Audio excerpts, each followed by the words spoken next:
안녕하세요. 저는 이제 막 50대 줄에 들어선 가정주부입니다.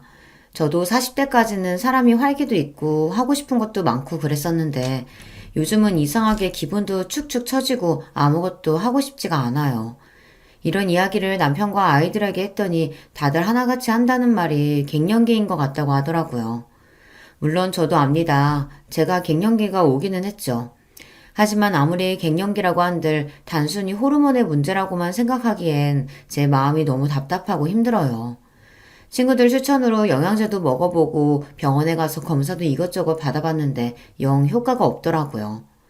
30대, 40대 때에는 애들 키우고 남편 뒷바라지만 하느라 매일 정신없이 살았는데요. 그래서 우울한 줄도 모르고 살았어요.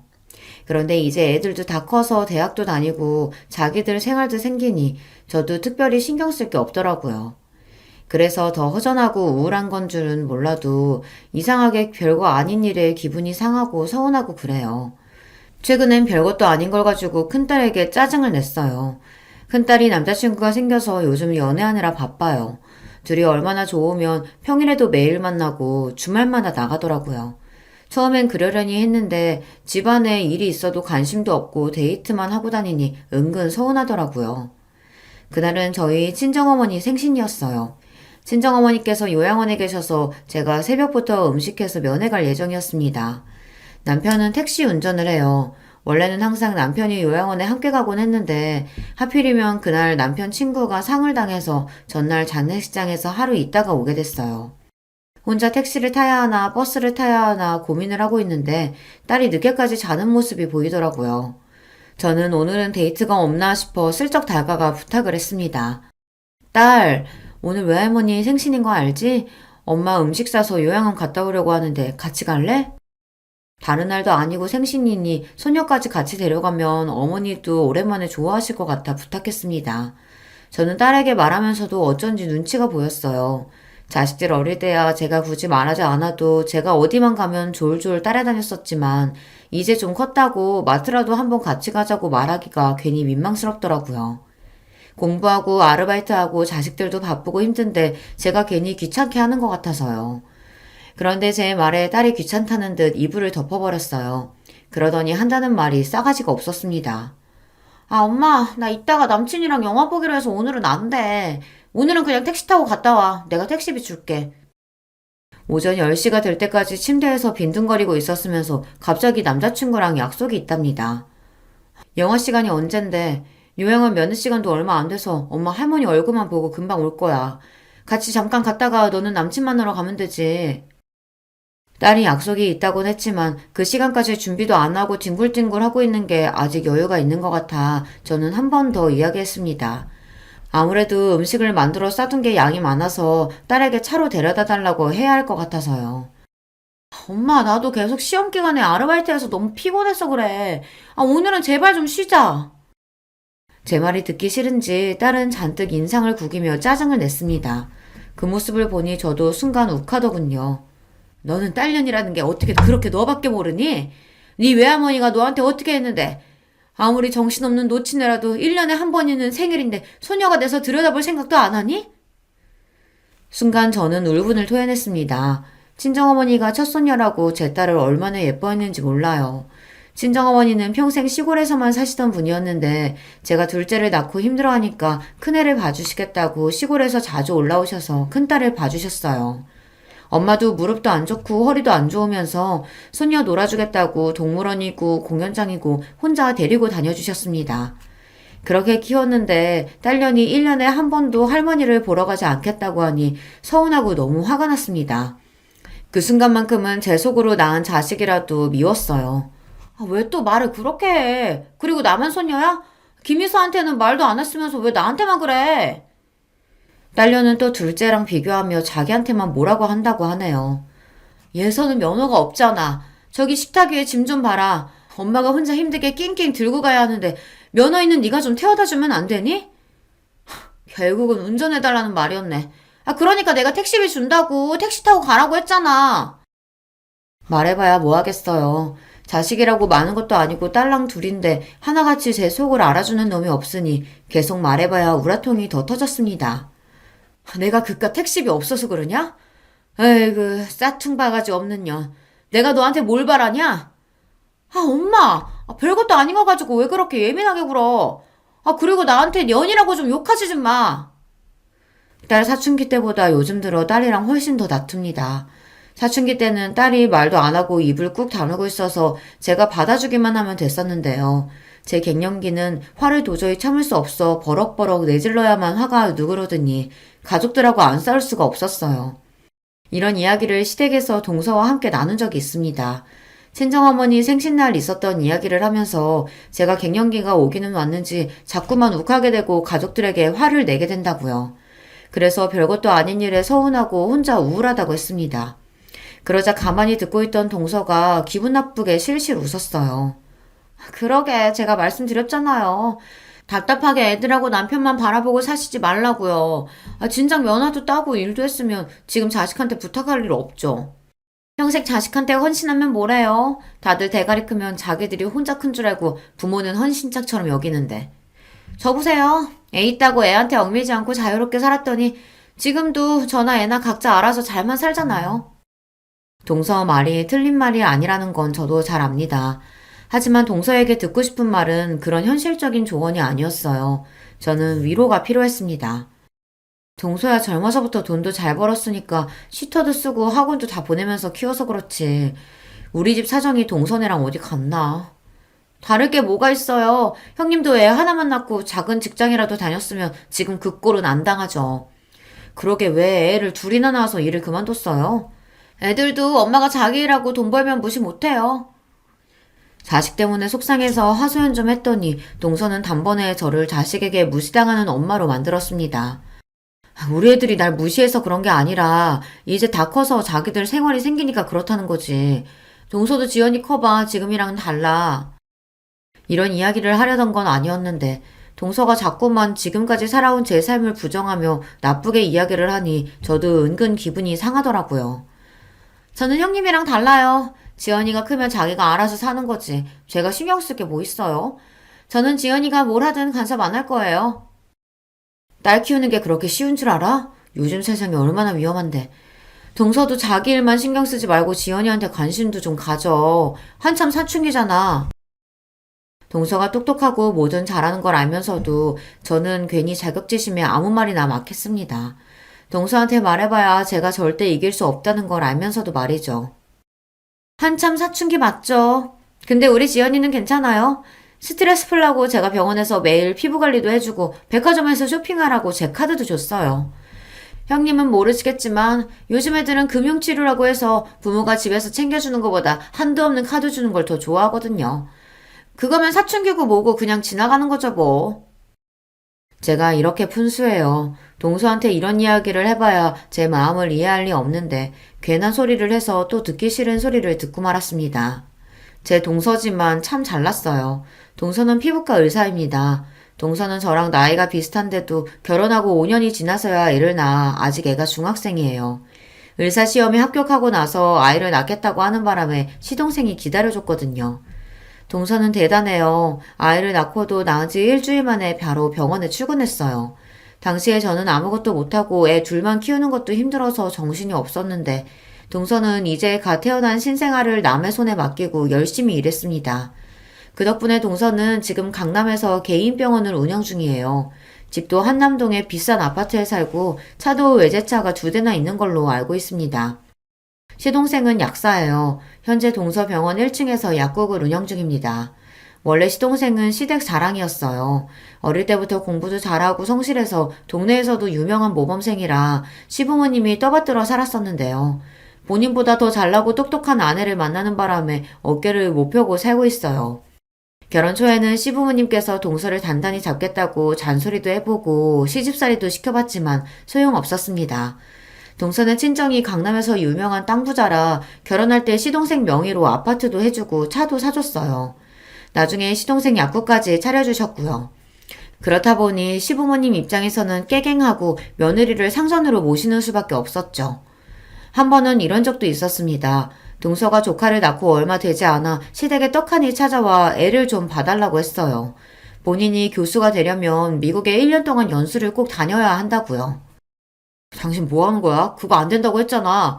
애가 이제 태어난 지 100일도 안 됐는데 엄마가 애 두고 미국을 어떻게 가? 동서가 미국에 가는 게 시동생과 상의된 부분은 아니었는지 시동생은 동서를 다그쳤어요. 하지만 동서는 아랑곳하지 않았습니다. 어머니 이 사람 좀 보세요. 본인은 여기저기 학회며 출장이며 다 다니면서 저는 미국에 공부 좀 하러 간다는데 애로 발목 잡으면서 못 가게 해요. 동서와 시동생은 이미 한바탕 싸우고 왔는지 둘 다 격앙된 상태로 시댁에 와선 시어머니에게 다짜고짜 애를 봐달라고 했어요. 시동생은 동서가 미국 가는 건 절대 안 된다는 입장이었고요. 당신이 레지던트 잘 마무리하고 싶다고 해서 애도 안 낳고 기다려줬잖아. 근데 애 낳자마자 기다렸다는데 미국 가는 건 너무 이기적인 거 아니야? 더군다나 우리 애를 왜 우리 엄마가 봐? 평소 조용하고 말도 없는 시동생이 저렇게 화를 내는 모습은 저도 결혼하고 처음 봤어요. 아, 그럼 어떡해. 당신은 매일 약국 때문에 바쁘고 시토한테 1년을 맡길 수는 없잖아. 미국 가는 것도 우리 부모님이 지원해 주시는데 거기다가 애까지 봐달라고 할 순 없잖아. 동서와 시동생은 이미 서로 감정의 골이 깊어 보였습니다. 일과 육아 문제에 있어서 전혀 상의가 되지 않은 상황이었죠. 그만 좀 해라. 아휴, 능력 있는 며느리 모시고 살기 힘들다. 꼭 그렇게 너 하고 싶은 대로 다 하고 살아야겠니? 제가 애 하나 낳았다고 하고 싶은 거 못할 건 또 뭐예요? 애 봐주기 싫으시면 놔두세요. 그냥 저희 부모님께 부탁드릴게요. 내가 지금 애 봐주기 싫어서 이러니? 애도 애지만 부부가 어떻게 1년이나 떨어져 살아? 앞으로 평생 살아야 하는데 1년 정도 떨어져 있는 게 뭐 어때요? 어차피 지금도 뭐 대단히 사이좋은 부부는 아니에요. 당시에 저도 애 둘 키우면서 힘들었던 때라 사실 동서가 부럽기도 했어요. 시부모님이나 남편에게 좋은 소리 못 들을 걸 알면서도 당당하게 본인이 원하는 바를 주장하는 게 멋져 보였거든요. 결국 시어머니께서 조카를 1년 동안 키워주시기로 하셨습니다. 동서는 그런 사람이에요. 본인이 원하는 게 있으면 무슨 수를 써서라도 꼭 해내고 마는 사람이었죠. 동서는 미국 연수를 끝내고 돌아와서 교수가 되자마자 병원을 나와 개업을 했어요. 그때도 시동생과 시부모님은 의아해했습니다. 애까지 어머니에게 맡기고 공부하겠다고 가더니만 결국은 와서 교수로 생활할 것도 아니고 바로 개업을 했으니까요. 교수님은 슬슬 놀면서 일할 줄 알았는데 이건 뭐 매일 수술에 학회에 수업까지 하루가 24시간이라도 모자라는 거 있죠? 너무 힘들다고 했더니만 아버지가 그냥 나와서 개업하라고 하더라고요. 어차피 가지고 있는 아버지 건물 놀리기 아깝다고. 그 김에 지연이 아빠 약국도 개업해주기로 하셨어요. 어머, 정말? 우리 아들 약국을 차려주신다고? 어머, 너무 감사하다. 잘됐다, 아들. 그때까지는 시동생이 남의 약국에서 월급쟁이로 일하고 있었는데 능력 있는 처가 덕분에 약국을 차리게 된 거죠. 동서가 미국에 가 있는 사이 시어머니는 매일같이 조카를 보면서 애 버리고 간 못된 년이라고 동서 욕을 하시더니만 약국 이야기에 웃음이 떠나질 않으셨어요. 어머니께서 1년이나 우리 지연이 봐주셨는데 당연히 그 정도는 해드려야죠. 나중에 약국이랑 병원 개원하면 자주 놀러오세요.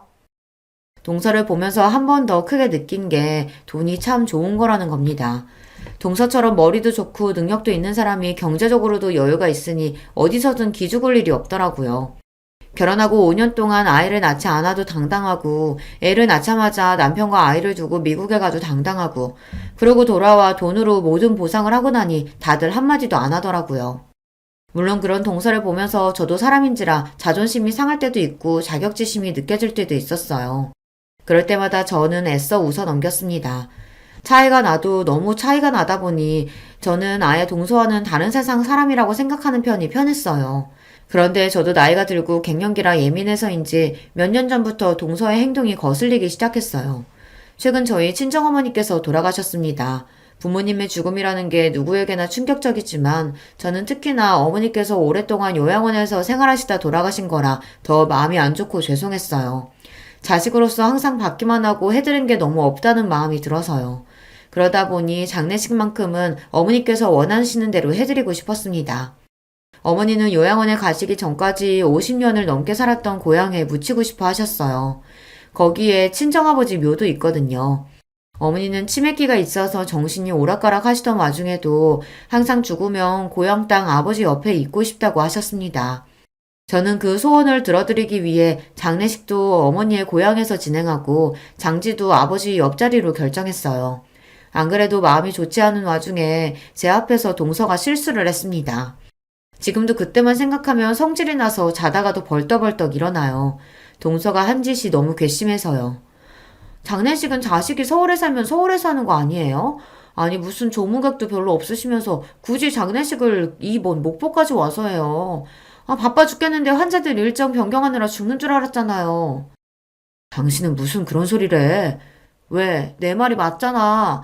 아 다들 바쁜 사람들인데 무슨 장례식을 목포에서 해? 동서는 오자마자 저에게 위로의 말 한마디 없이 자기 하소연만 하기 바빴습니다. 저는 더 말할 힘도 없어서 대충 고생했다고 했어요.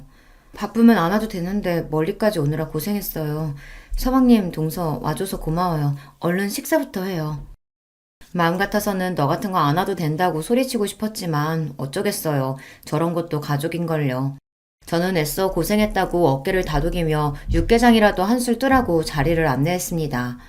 그런데 그때 동서가 미간을 확 구기더니 갑자기 코를 잡았어요. 아니요, 저 안 먹어요. 이거 무슨 냄새야? 뭔지 몰라도 냄새가 너무 지독해서 여기 앉아서는 먹고 싶지 않아요. 여보, 그만 좀 해. 형수님도 마음 안 좋으시고 정신 없으실 텐데 왜 그렇게 호들갑을 떨어? 저희 고향에서는 장례식이든 결혼식이든 집안에 손님들을 부르면 항상 홍어를 내놔요. 그러다 보니 장례식장에 홍어전 냄새가 좀 났나 봐요. 그걸 가지고 동서가 학을 떼며 난리를 치더군요. 내가 바빠 죽겠는데 여기까지 와서 이런 냄새 나는 데서 밥까지 먹어야겠어? 형님, 저 도저히 안 되겠어요. 저 그냥 나가서 따로 밥 먹고 올게요. 동서는 아예 잠시도 못 있겠다고 인상을 구기더니만 정말로 나가서 식사를 했어요. 시동생은 저 사람이 워낙 유난하다고 죄송하다고 사과했지만 저는 이미 마음이 상했습니다. 아무리 사람이 개념이 없고 상식이 없어도 그렇지 어떻게 남의 장례식장에 와서 저런 소리를 대놓고 할 수 있을까 싶더라고요. 그때부터였어요. 동서와는 웬만하면 상종하지 말아야겠다 싶었던 게 말이죠. 그런데 제 마음과는 달리 문제가 좀 생겼습니다. 동서 앞에서 제 자존심이 산산이 부서지는 사건이 있었어요. 어머니가 돌아가시고 나서 제 마음이 자꾸만 헛헛하고 갱년기로 예민해지는 게 스스로 너무 싫어서 아르바이트를 시작했어요. 아는 사람이 하는 반찬 가게에서 오전에 일을 도와줬습니다. 생각보다 일이 재밌더라고요. 지난 20년 동안 가족들을 위해 음식은 많이 해봤지만 내가 만든 음식을 사람들이 돈을 주고 사 먹고 맛있다고 해주는 건 처음이니까요. 가게 사장님도 제가 오고 나서 매출이 늘었다고 하니 은근 기분이 좋았습니다. 그러던 중 아르바이트가 끝나고 집에 가는 길에 시댁에 잠깐 들렸어요. 반찬 가게에서 가져온 반찬을 시부모님께도 좀 나눠드리려고요. 그런데 때마침 시댁 주차장에서 동서가 나오더군요. 시부모님이 김치 가져가라고 해서 잠깐 들렸다고요. 그러면서 제 손에 들린 쇼핑백은 뭐냐고 물었어요.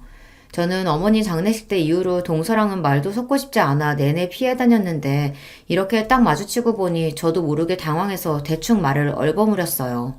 시부모님 가져다 드릴 반찬이라고요. 암튼 형님은 가만 보면 어른들한테 참 잘해요. 저는 이렇게 얻어다 먹을 생각만 하지 직접 만들어서 가져드릴 생각은 안 해봤는데 역시 맏며느리감은 정해져 있나 봐요. 동서가 웬일로 제 칭찬을 다 하더군요. 순간 저 여우 같은 년이 웬일인가 싶었습니다.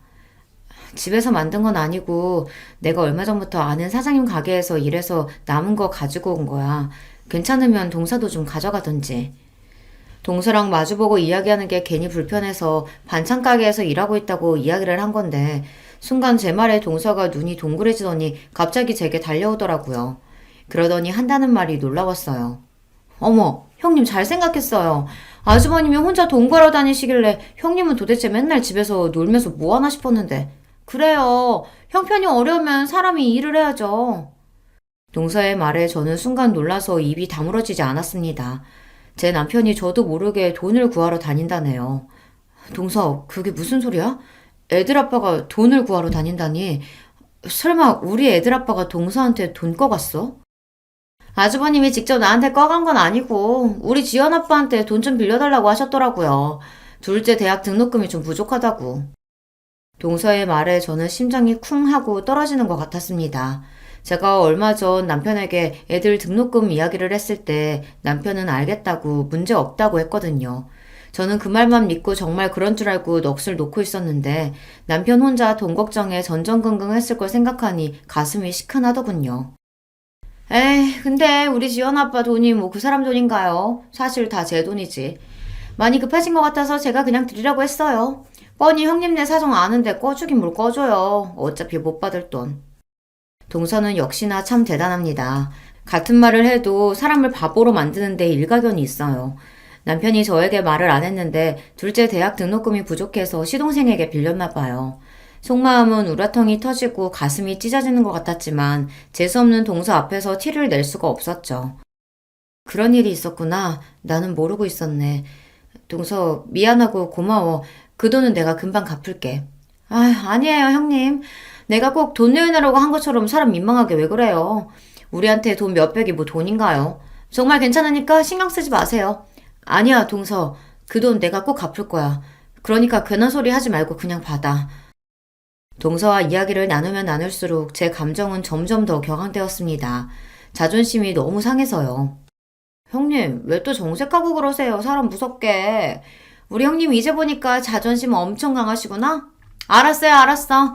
그 돈 갚으세요. 제가 다 받을게요. 동서는 대단히 인심이라도 쓰는 것처럼 돈을 받겠다며 실실 웃었어요. 제가 그동안 참 멍청했습니다. 매일 살 비비고 사는 남편이 무슨 생각을 하고 사는지도 모르고 저 혼자 갱년기니 뭐니 하면서 세상 편한 소리나 하면서 살았어요. 그날 저녁 저는 남편에게 동서와 있었던 일을 조심스럽게 이야기했습니다. 그렇게 힘들면 말을 하지 왜 끙끙 앓았냐고요. 그러자 남편은 오히려 제 걱정을 했어요. 동서가 또 기분 상하게 한 건 아니냐고 말이죠. 당신 장모님 돌아가시고 힘들어하는 거 뻔히 아는데 거기다가 대고 돈 이야기를 어떻게 해. 그때는 수금이 늦어져서 그런 거니까 걱정하지 마. 내가 금방 그 돈 갚을 거니까. 남편은 참 착한 사람입니다. 평생 혼자 처자식 먹여 살리느라 고생도 많이 하고 힘든 일도 많았을 텐데 저에게는 항상 괜찮다고 걱정하지 말라고만 합니다. 저는 변하기로 했습니다. 고등학교 졸업하고 서울에 올라와 배운 것도 없이 결혼해서 애들 키우며 사느라 현실에만 안주하고 하루하루 의미 없이 살았었는데 이제는 그러지 않을 거예요. 저는 아르바이트 하던 반찬 가게에서 정직원으로 새벽부터 오후까지 일했습니다. 결혼하고 처음으로 제가 일에 월급을 받아 남편에게 줬어요. 남편은 고생스럽게 왜 일을 하냐고 했지만 저는 괜찮다고 했습니다. 처음 하는 일이지만 즐겁고 재밌다고요. 진심이었습니다. 대단한 일은 아니지만 제가 잘하는 일을 가지고 돈까지 버니 기분도 전보다 훨씬 나아지는 것 같고 딸들과도 마찰이 확실히 줄더라고요. 제일 좋은 건 돈을 버니 마음의 여유가 생겼다는 겁니다. 그리고 약속대로 몇 달 뒤 시동생에게 빌린 돈은 제가 다 갚았어요. 시동생은 갚을 필요 없다고 했지만 그러면 제 마음이 너무 불편하니 꼭 받아달라고 했습니다. 그러던 어느 날이었습니다. 시아버지 팔순이시라 시댁에서 가족들끼리 모여 식사를 하기로 했어요. 원래는 동서가 해외여행을 가자고 이야기했었는데 시아버지께서 최근 무릎이 안 좋아 수술하시는 바람에 여행은 안 가기로 하고 가까운 친인척만 모여 식사를 하기로 했습니다. 사실 저는 다행이다 싶었어요. 시아버지께서 아프신 건 안타깝지만 다 같이 해외여행을 가는 건 솔직히 부담됐거든요. 요즘 누가 촌스럽게 집에서 잔치해요. 그냥 해외여행 가요, 어머님. 어머님, 아버님 연세도 있으신데 언제 또 다 같이 여행을 가보겠어요? 이 많은 식구가 한 번에 여행 가려고 하면 비용이 만만치 않을 텐데 해외는 좀 부담스럽고 국내로 한번 알아볼까? 요즘 우리나라도 물가 많이 올라서 국내에서 여행하나 해외로 가나 크게 다르지 않아요. 형님네랑 우리랑 반반씩 내면 되는데 그 정도는 갈 수 있죠. 순간 저는 머리가 복잡했습니다. 시부모님의 우리 식구, 동선의 식구 다 하면 적어도 9명인데 그 식구가 해외에 간다고 하면 도대체 얼마나 들어갈까 계산도 안 됐죠. 제 머릿속이 정신없이 돌아가는 걸 여우 같은 동서가 눈치챘는지 피식 저를 비웃었습니다. 형님, 반씩 내는 것도 부담스러우시면 그냥 저희가 다 낼게요. 그거 얼마나 한다고 티나게 그렇게 놀라고 그래요. 제 표정만 보고 비웃더니만 동서는 본인이 다 내겠다고 했어요. 그러다 시부모님은 됐다고 손사래를 치셨죠. 됐다 됐어. 자식들 힘든데 다 늙어서 해외여행은 무슨 해외여행이야. 젊은 너희들이나 갔다 와. 우리는 안 가도 돼. 형님이 시댁이랑 여행 가는 거 불편한 티 팍팍 내서 아버님 삐지셨잖아요. 아버님 걱정하지 마세요. 둘째 며느리가 비행기 꼭 태워드릴게요. 동서는 꼭 말을 해도 사람을 이상하게 만들면서 이야기했습니다. 꼭 마치 제가 시부모님이랑 여행 가기 싫어하는 것처럼 만들어버리더라고요. 저는 듣다 기분이 나빠서 동서는 무슨 말을 그렇게 하냐고 한마디 하려던 참이었습니다. 그런데 그때 마침 남편이 나서더군요. 아, 그걸 재수씨가 왜 다 내요? 내가 장남인데 내도 우리가 내야죠. 우리가 무슨 돈이 있어서 온 식구 해외여행비를 다 낼 수 있겠어요. 남편은 돈도 없으면서 동서랑 시동생 앞에서 괜히 자존심이 상하니 오히려 더 큰 소리를 쳤습니다. 그 모습을 보는데 짜증이 나면서도 애써 꾹 참았어요. 시부모님도 있는 앞에서 괜히 이런저런 이야기를 더 했다가는 분위기가 더 이상해질 것 같아서요. 아니야, 형. 우리야 매번 해외에 자주 나가서 마일리지도 있고 따로 여행 적금 드는 것도 있어서 부담 없어. 우리가 낼게. 시동생 말에 남편이 한마디 더 하려는 걸 제가 슬쩍 허리를 쿡 찔렀습니다. 가만히 있으라고요. 저라고 이러고 싶었겠습니까? 저도 시아버지 팔순에 척척 돈 내고 싶어요. 남편 택시 운전해서 애들 대학도 간신히 보냈는데 저희가 모아놓은 돈이 어디 있겠어요. 그런 와중에 어찌됐든 해외여행은 못 가게 됐으니 은근 다행이다 싶었죠. 저희는 먹고 죽으래야 돈이 없으니 싫어도 동서한테 얹혀서 여행에 따라가야 할 판이었는데 괜히 가서 또 무슨 바보 취급을 당할까 걱정됐거든요. 시아버지께서 갑작스럽게 수술을 하시는 바람에 몸도 마음도 회복이 되질 않으셔서 이번 팔수는 더 신경이 쓰였습니다. 시아버지도 연세가 들기는 드셨는지 그 강하셨던 분이 이제 죽을 때가 된 것 같다고 자꾸만 죽는 소리를 하시더라고요. 제가 동서처럼 대학도 못 나오고 능력이 있는 것도 아니지만 딱 한 가지 동서보다 잘하는 게 있어요. 바로 음식입니다.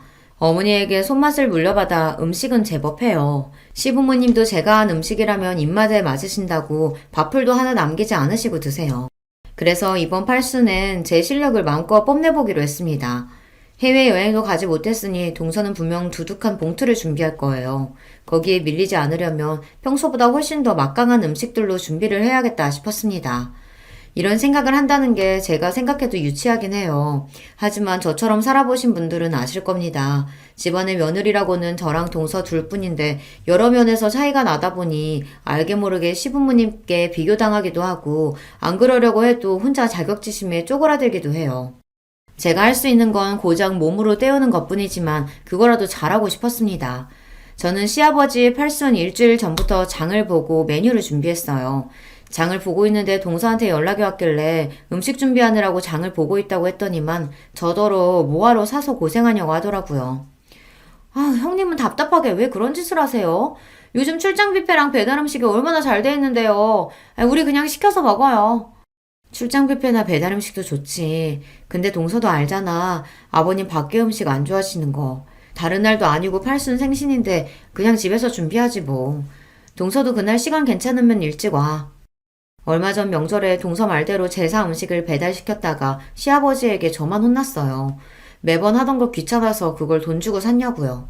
다행히 시어머니께서 나서서 힘들어서 이번에만 샀다고 이야기하고 대충 넘어가긴 했지만 원래 시아버지는 밖에서 사다 먹는 음식을 싫어하십니다. 그냥 사 먹고 한번 욕 먹으면 되지. 형님은 피곤하게 사신다니까. 어쨌든 음식은 형님이 하기로 한 거니까 형님이 알아서 하셔야지. 제가 일찍 뭐하러 가요. 저는 그 전날도 출근이라 힘들어요. 저는 그냥 시간 맞춰서 갈게요. 동서에게 기대하지도 않았습니다. 제가 음식을 준비한다고 하면 동서는 사먹는 게 훨씬 좋다고 할 줄 알았어요. 대충 시아버지에게 욕 한 번 먹으면 끝날 일이라고요. 동서야 그렇죠. 욕을 먹어도 제가 먹고 본인은 봉투나 휙 들이면 그만이니까요. 저는 더 듣고 싶지 않아 대충 알겠다고 대답하고 전화를 끊었습니다. 생각이 있는 사람이면 시아버지 형제분들도 오시니 알아서 오겠지 싶어서요. 그런데 제가 동서를 몰라도 한참 모르고 있었더군요. 시아버지 팔순 당일 동서는 손님들 오시기 30분 전에야 시댁에 왔습니다. 정말 손님처럼 말이죠.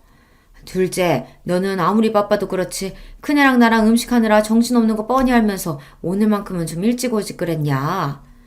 동서에게 이야기해봐야 소용없다는 걸 시어머니도 아시다 보니 웬만해서 동서에게 잔소리를 잘 안 하시지만 그날만큼은 제가 며칠 전부터 음식 준비하느라 고생한 걸 다 보셨으니 일부러 저 들으라고 동서에게 한 소리 하시는 것 같더라고요. 하지만 그런 말에 신경 쓸 동서가 아니었습니다. 어머님도 참 요즘에 어떤 시대인데 음식하는 거 가지고 잔소리를 하세요. 그리고 제가 보통 며느리예요? 바쁜 의사 며느리인데 이 정도는 이해해 주셔야죠. 동서는 애교 섞인 목소리로 재수없는 소리를 아무렇지 않게 해댔습니다. 시어머니는 아이고 아이고 소리만 두어 번 내시더니 답답하다는 듯 주방을 나가버리셨어요. 어머, 뭘 이렇게 많이 하셨어요? 식구도 얼마 없는데 대충 먹을 거만 하시면 되지. 쓸데없이 가짓수는 왜 이렇게 많이 하셨대? 동서는 시어머니께서 주방을 나가시자마자 무슨 검사라도 하러 온 사람처럼 이것저것 맛을 보더니 굳이 쓸데없는 음식까지 뭐하러 이렇게 많이 했냐입니다. 저는 허리도 한번 못 펴고 준비를 했는데 고생했다는 말도 없이 저 따위로 말하니 사람이 순간 기분이 확 상하더군요. 동서는 살림의 살자도 모르고 음식이라고는 해본 적도 없어서 잘 모르나 본데 잔치 음식에는 다 기본 구성이라는 게 있는 거야. 여기 쓸데없는 음식은 하나도 없어. 아, 그래요? 누가 보면 호텔 주방장이라도 모신 줄 알겠어요. 제 말이 기분이 나빴는지 동서는 곧바로 얼굴을 구기더니 비아냥거리더군요. 그날만큼은 저도 동서에게 지고 싶지 않았습니다. 사람이 아무리 바쁘고 일이 많아도 뻔히 제가 시아버지 생신장을 준비한다는 걸 알고 있었으면서 손님처럼 와서 얻어먹으려고만 하는 꼴이 얄미웠거든요. 음식 그만 좀 만지작거리고 앞침 하나 좀 매. 이거 다 가져다 놔야지. 음식이 쓸데없는 것만 있네, 먹을 게 없네 하는 소리를 짓거리더니만 자꾸만 손으로 음식을 덥석덥석 집어먹는 꼴이 기가 막혔어요. 저는 옆에 있던 앞치마를 동서에게 건넸습니다. 하나씩 들고 거실로 나르자고요. 그런데 그때 제가 건넨 앞치마를 툭 내려놓은 동서가 기가 막힌 소리를 했습니다. 형님이 다 알아서 한다고 하시더니 왜 자꾸 저한테 시키세요? 제가 남들처럼 주방에 들어가서 음식이나 하려고 이렇게 뼈 빠지게 공부한 줄 아세요? 음식 같은 건 형님처럼 못 배운 사람이나 하는 거죠. 전 아버님 드리려고 용돈 두둑히 챙겨왔거든요. 일은 몸으로 대충 때우시는 형님이 다 하세요. 세상에 동서가 싸가지 없는 거야 진작 알고 있었지만 이 정도일 줄은 몰랐습니다. 동서는 자기 할 말만 내뱉더니 그대로 몸을 돌려 거실로 나가려고 했어요. 순간 욱한 저는 저도 모르게 동서의 머리채를 잡았습니다. 지금 뭐 하는 거예요? 이거 안 나요? 야, 너 뚫린 입이라고 아무 말이나 하면 되는 건 줄 알아? 너 내가 지금까지 예뻐서 봐준 줄 알아? 이게 돈 좀 있다고 어디서 유세야? 저도 제가 이런 행동을 할 줄은 꿈에도 몰랐습니다. 너무 화가 나고 짜증이 나니 손이 저절로 동서의 머리채를 흔들고 있더군요. 그 순간 시어머니께서 부르시는 소리가 들렸습니다. 손님들 오셨다고요. 저는 놀라서 잡고 있던 동서의 머리채를 확 놓아버렸습니다. 저는 애써 당황한 채를 숨기며 동서를 쏘아봤어요. 한 번만 더 내 앞에서 재수없게 굴었다간 가만히 안 둘 거니까 그런 줄 알아. 저는 당당하게 제 할 말을 하고 동서보다 앞서 거실로 나갔습니다. 그때까지도 혹시나 동서가 뒤에서 달려들기라도 할까봐 겁이 나서 심장이 쿵쿵 크게 뛰었어요. 하지만 이미 벌어진 일이었습니다. 앞으로 동서가 저에게 무슨 짓을 하든 저도 더는 봐주지 않기로 했어요. 저는 곧장 거실로 나가 손님들에게 인사부터 드렸습니다. 그때 뒤에서 급하게 뛰어오던 동서의 인기척이 저에게도 들렸지만 애써 모른 척 했습니다. 저는 거실에 식사 준비를 하면서도 연신 동서를 흘깃거렸어요. 제가 머리채까지 잡았으니 절대 가만히 있을 동서가 아닌데 가만히 있는 게 이상해서요. 물론 동서도 생각이 있다면 어른들 있는 앞에서 행패를 부리지는 않겠지만 내내 불안했습니다. 그런데 역시나 그냥 넘어갈 동서가 아니었죠. 갑자기 제가 만든 갈비찜을 먹더니 욱하는 소리를 냈어요. 그러더니 한다는 말이 가관이었죠. 형님, 이게 뭐예요? 이거 파리 아니에요? 음식을 어떻게 했으면 파리가 들어간지도 모르고 먹으라고 내놔요. 뭐? 그게 무슨 소리야? 갑자기 파리라니.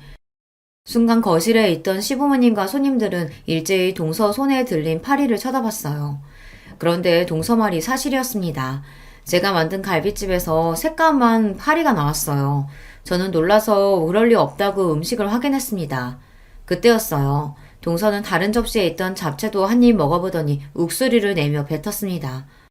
어머, 이것 도 뭐야? 형님, 잡채 간 보신 거 맞아요? 간장을 얼마나 부었는지 짜서 도저히 못 먹겠네. 아버님, 어머님, 잡채 드시지 마세요. 이걸 도대체 어떻게 먹으라는 거야? 동서는 갈비찜에 이어 잡채까지 들먹이며 꼬투리를 잡았습니다. 저는 그제야 정신이 들었습니다. 동서 인연이 제가 지 머리채를 좀 잡았다고 작정하고 제 음식을 모함하는 것 같더라고요.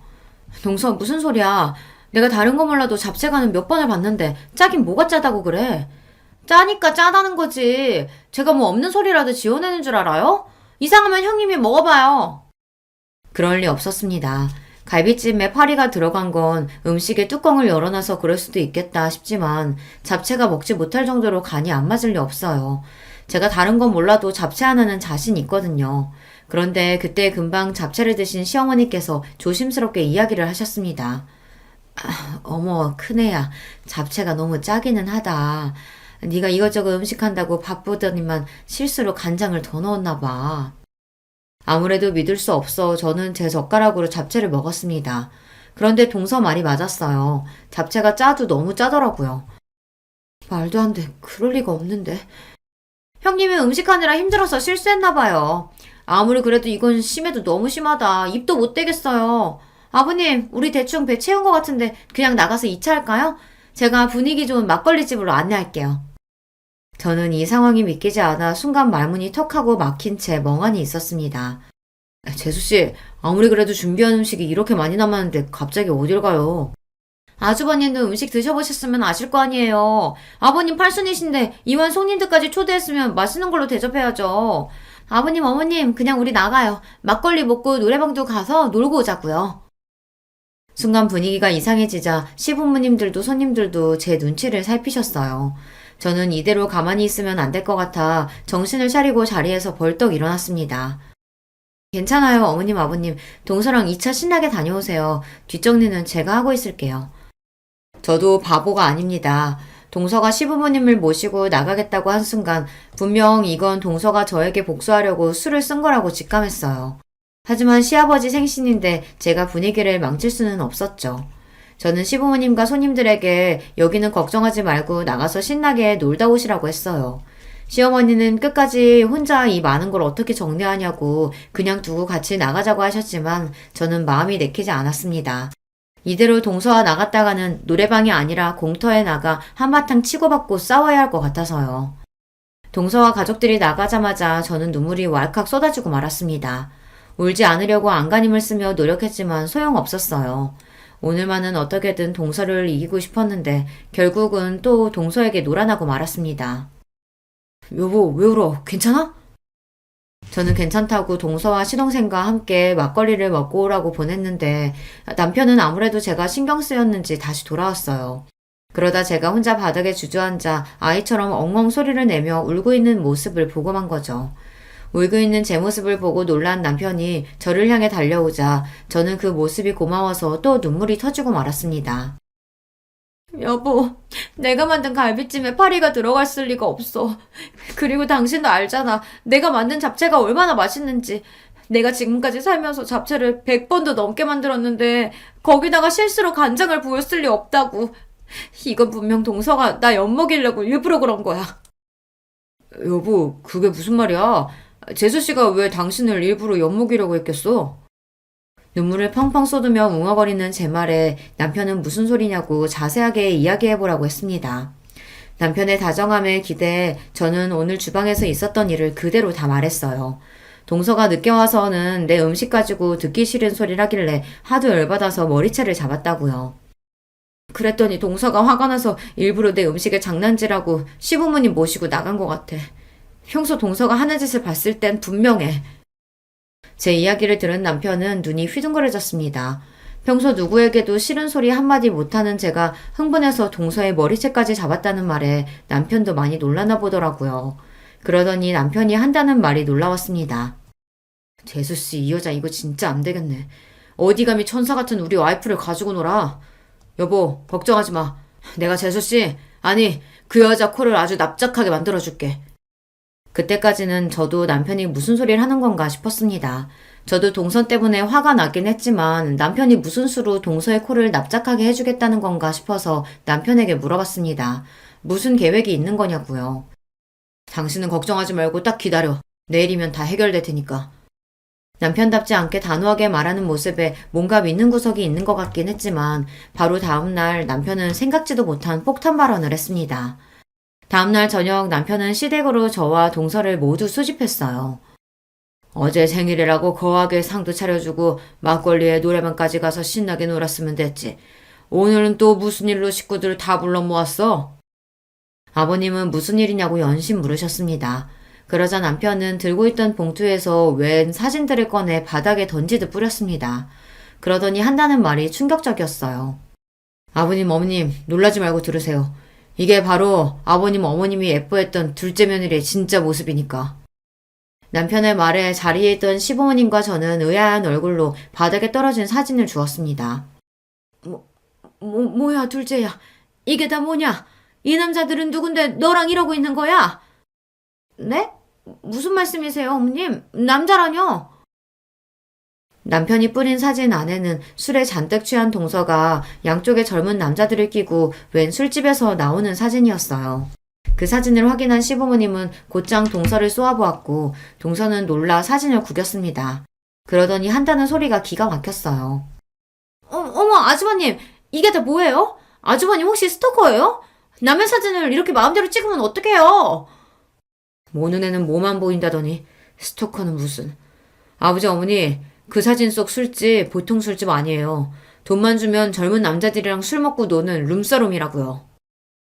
그랬습니다. 알고 보니 얼마 전 남편이 손님을 태우고 강남에 갔다가 우연히 한 술집 앞에서 동서를 보았답니다. 남편은 동서 병원이 강남에 있으니 일이 끝나고 한잔 했나 보다 싶어 아는 체 하려고 했대요. 동서가 술에 많이 취했으면 집에 데려다 주려고요. 그런데 그때 동서 뒤에서 웬 젊은 남자들이 나타나더니 동서를 부축해 남편이 운전하는 택시를 잡았답니다. 그러더니 동서를 남편의 택시 뒤에 태운 거예요. 동서를 태운 남자들은 딱 봐도 동서의 동료가 아닌 것 같았답니다. 생김새도 의상도 범상치 않았대요. 뒷좌석에 탄 동서는 술을 얼마나 많이 먹었는지 취해서 남편을 알아보지도 못했답니다. 남편이 이런저런 말을 거는데도 아예 알아듣질 못했대요. 그날 남편은 곧바로 시동생에게 연락해 동서를 데려다 줬답니다.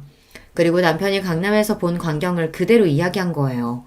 남편의 말에 시동생은 뭔가 짐작가는 게 있었는지 본인이 알아볼 테니 남편에게는 걱정하지 말라고 했답니다. 그러고 보니 시아버지 팔순날 시동생의 표정이 어둡기는 했어요. 동서와 일절 이야기를 나누지도 않았고요. 이거 내가 찍은 게 아니라 종혁이가 재수씨한테 사람 붙여서 찍은 거예요. 아주 주말마다 호스트바 가서 신나게 노셨더라고요. 거짓말할 생각은 애초에 하지 마요. 사진은 이거 말고도 엄청 많으니까. 그날 이후 시동생은 동서가 술집에 다닌다는 증거를 찾기 위해 사람을 붙였답니다. 그리고 이혼을 준비하고 있었어요. 말도 안 돼. 당신들이 어떻게 나한테 이럴 수가 있어? 호스트바가 뭐, 돈 있으면 여자가 갈 수도 있지. 동서는 시부모님도 계신 앞에서 더러운 본색을 드러냈습니다. 바닥에 떨어진 사진을 벅벅 찢으며 자기는 잘못한 게 없다고 뻔뻔하게 굴었어요. 저는 동서의 뻔뻔함에 소름까지 돋았습니다. 아이고, 이게 다 무슨 일이라니. 동서가 숨겨왔던 진짜 모습이 드러나자 시부모님도 놀라서 뒷목을 잡으셨어요.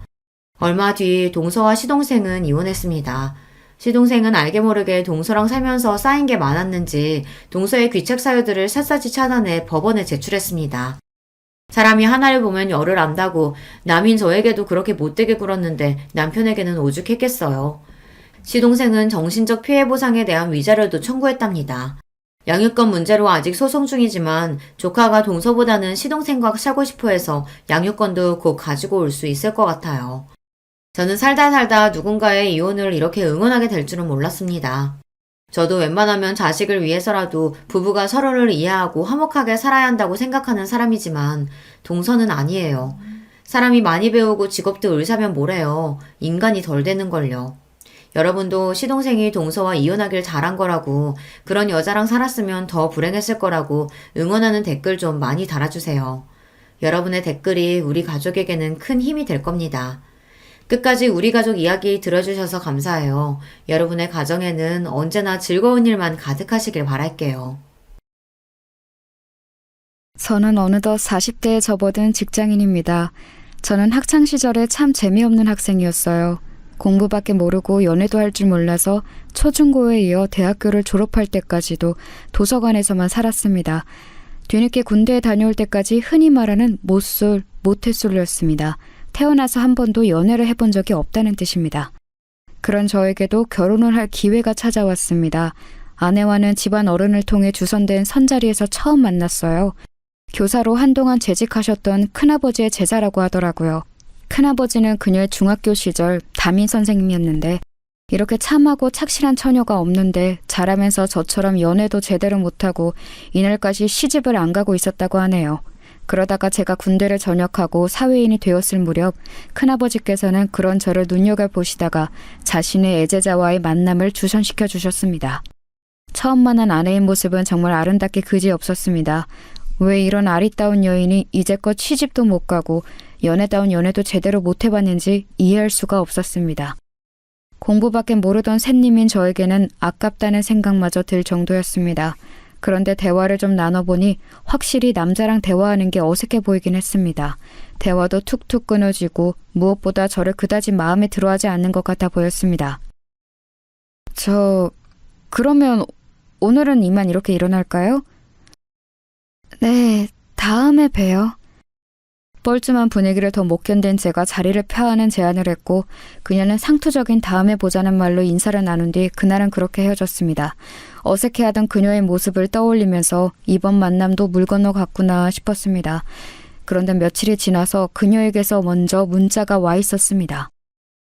준석 씨, 그날 잘 들어가셨어요? 우리 다음에 보기로 했는데 언제가 좋을까요? 저는 당연히 그녀가 첫 만남에서 헤어질 때 한 다음에 보자는 말이 그냥 예의상 인사치레로 하는 말이라고 생각했는데 그녀는 진심으로 한 말이었습니다. 아, 봐요, 우리. 언제가 좋을까요? 저는 오늘도 괜찮은데. 네? 오늘이요? 좋아요. 그럼 오늘 봐요. 그녀는 잠시 망설이는 듯 하더니 이내 당일에 바로 보자는 제안을 수락했습니다. 그런데 그녀가 먼저 연락을 해온 것임에도 불구하고 그 자리는 어색하기 그지없었습니다. 참 지금 생각하면 제가 할 말은 아니지만은 그녀는 확실히 남자를 많이 못 만나본 티가 나는 사람이었습니다. 그때 당시에는 저는 마음에 안 들어 한다고만 생각이 들게 행동을 했으니까요. 그러다가도 지금처럼 이렇게 먼저 연락이 오기도 했다가 막상 만나면 어색해하고 헷갈리는 점이 한두 가지가 아니었습니다. 저도 연애 경험이 없다 보니 답답해 미칠 지경이었는데 어느 날은 더 참지 못하고 그녀에게 솔직하게 얘기했습니다. 미주씨, 혹시 제가 마음에 안 드는데 큰아버지 입장 생각해서 자꾸 나오시는 거면 안 그러셔도 돼요. 우리 그래도 알 거 다 아는 성인인데 서로 시간 낭비하지 말고 솔직하게 얘기합시다. 네? 아니, 저는 그게 아니라 마음에 안 든다고 한 적 없는데 준석 씨는 제가 마음에 안 드시나요? 네? 아니요. 그런 뜻이 아니고. 그러면 미주 씨는 제가 마음에 든다는 말씀이세요?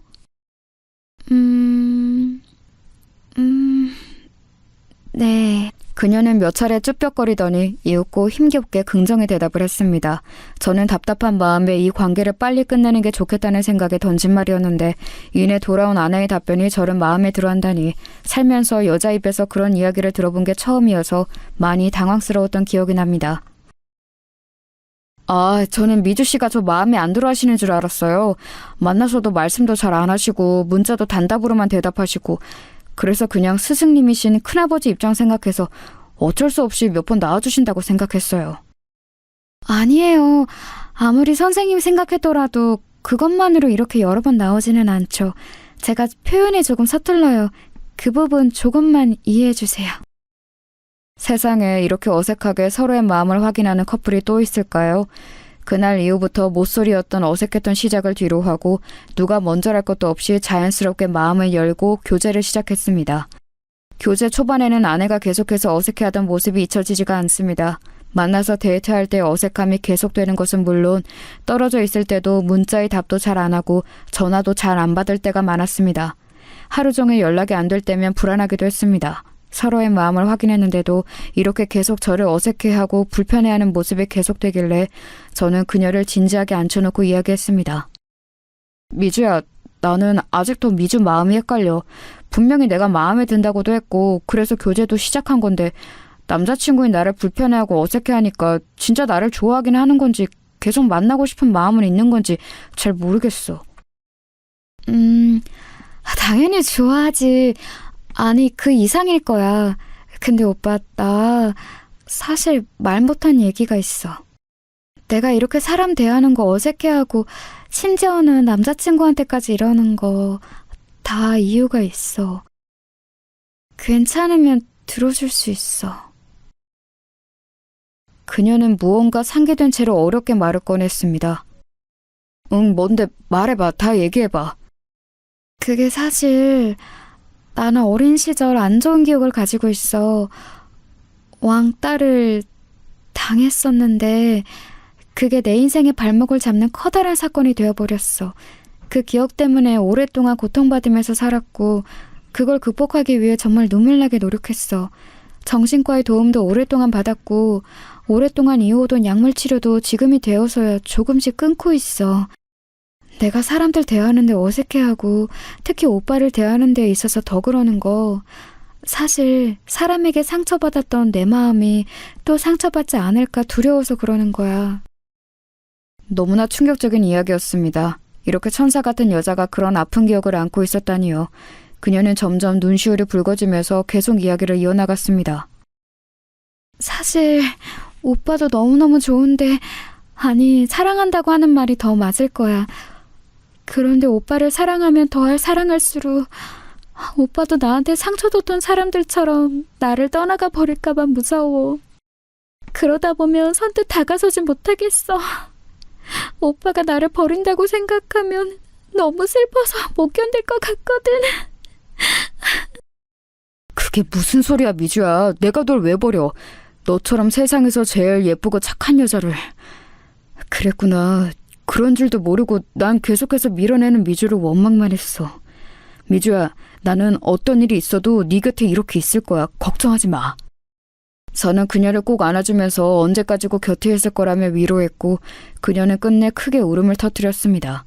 그날 이후로 그녀는 제게 더욱더 마음을 열게 되었고 그 특유의 어색함이 잘 없어지지는 않았지만 그래도 그녀 입장에서 많이 노력하면서 관계를 이어나갔습니다. 그렇게 2년여의 교제 끝에 저희는 결혼을 하게 되었습니다. 미주야, 아니 여보, 이제부터 죽을 때까지 우리는 부부야. 부부로서 남은 인생 행복하게 살자. 고마워. 오빠 정말 고마워. 아내는 결혼식 날 눈물을 정말 많이 흘렸습니다. 자신의 인생이 이렇게 기쁘고 행복한 날이 올 것이라고 기대하지 않았다고 합니다.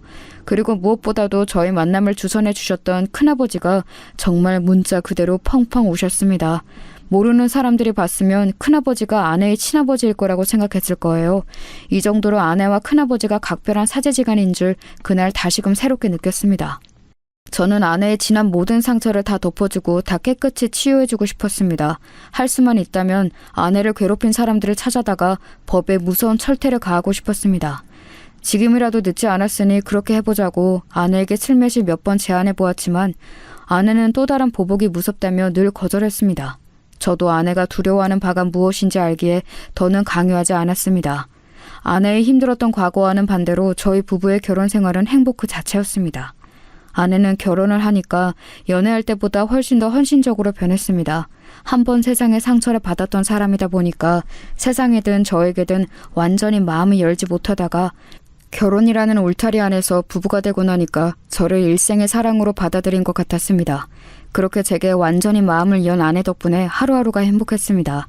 매일 새벽같이 일어나서 정성스런 도시락을 차려주었고 저녁에 퇴근하고 돌아오면 언제나 칠첩 반상이 차려져 있었습니다. 항상 저의 와이셔츠는 주름이 없이 빳빳하게 펴져 있었고 출장이라도 가는 날에는 캐리어 안에 속옷부터 양말, 겉옷까지 완벽하게 깔끔하게 정리가 되어 있었습니다. 모두 아내가 준비해준 것이지요. 저는 정말로 이런 호사를 누려도 되나 싶었습니다. 직장 동료들도 늘 정성스럽게 차려진 제 도시락을 보면서 부러워했고 장가 가더니 사람이 더 깔끔해졌다며 칭찬했습니다. 현모양처라는 말이 더 이상 시대에 맞지 않는 말이 되어가는 요즘이지만 제 아내는 문자 그대로 현모양처 그 자체였습니다. 그러다 하루는 아내가 몸살이 심하게 난 적이 있었습니다. 그런데 몸살이 그렇게 심한데도 퇴근하고 돌아온 저를 위해 저녁상을 차리고 있는 게 아니겠어요? 아니 여보, 몸도 안 좋은데 무슨 저녁이야. 내가 알아서 챙겨 먹을 테니까 여보는 얼른 누워서 쉬어. 아니야 오빠. 그래도 밥은 집밥으로 챙겨 먹어야지. 아내는 끙끙대며 기어코 밥상을 다 차리더니 그제야 방 안에 들어가 몸을 뉘었습니다. 나중에 알고 보니 아내가 심하게 감기 몸살이 걸린 데에는 다 이유가 있었습니다. 그날은 여름마다 돌아오는 아파트 수도관 청소 때문에 온수가 하루 종일 안 나오는 날이었는데 하필이며 전날 쏟아진 폭우로 집안이 몇 시간 동안 정전이 됐었다고 합니다. 다음날 출장인 저희 옷가지들을 미처 다 빨지 못한 상태였는데 아내는 세탁기도 안 돌아가는 상황에서 찬물로 손빨래를 다 했다고 하네요. 아무리 여름이었지만 쪼그려 앉아서 그 많은 빨래를 찬물로 손빨래를 하다 보니 몸에 무리가 갔던 것입니다. 아내는 고무장갑 끼고 빨래를 하면 깨끗하게 때가 지워지지 않는다고 늘 맨손으로 손빨래를 하던 버릇이 있었습니다. 그런데 옷까지 몇 개도 아니고 몇일치 빨래를 그렇게 하다 보니 안 그래도 몸이 약한 아내가 몸살이 날만도 했습니다. 저는 그쯤 되자 아내의 그런 헌신을 마냥 고맙게 넙죽 받을 수만은 없었습니다. 그래서 누워있는 아내에게 다가가 조심스레 얘기를 꺼냈습니다. 여보, 좀 괜찮아? 고마워. 몸도 안 좋은데 나를 위해서 이렇게. 아니야, 여보. 아내로서 당연히 해야지. 국 간은 잘 맞았어? 그럼 여보가 하는 음식은 항상 맛있지. 그나저나 여보, 그동안 내가 회사 일이 바빠서 가사 일을 잘 못 도와줬는데 이제 집안일은 서로 분담해서 하자. 나 여보가 이렇게까지 몸에 병 나면서 나를 위해 헌신하는 거 너무 미안해서 못 견디겠어. 아니야, 여보. 여보는 밖에 나가서 돈 벌어오잖아. 여보는 집안일 걱정 아무것도 하지 말고 그냥 밖에 나가서 마음 편히 일하는 데만 집중해. 나는 금방 또 괜찮아질 거야. 여보, 나는 너무 고마운데 가끔 여보가 나한테 헌신하는 거 보면 솔직히 무언가에 쫓기는 것 같은 느낌이 들어.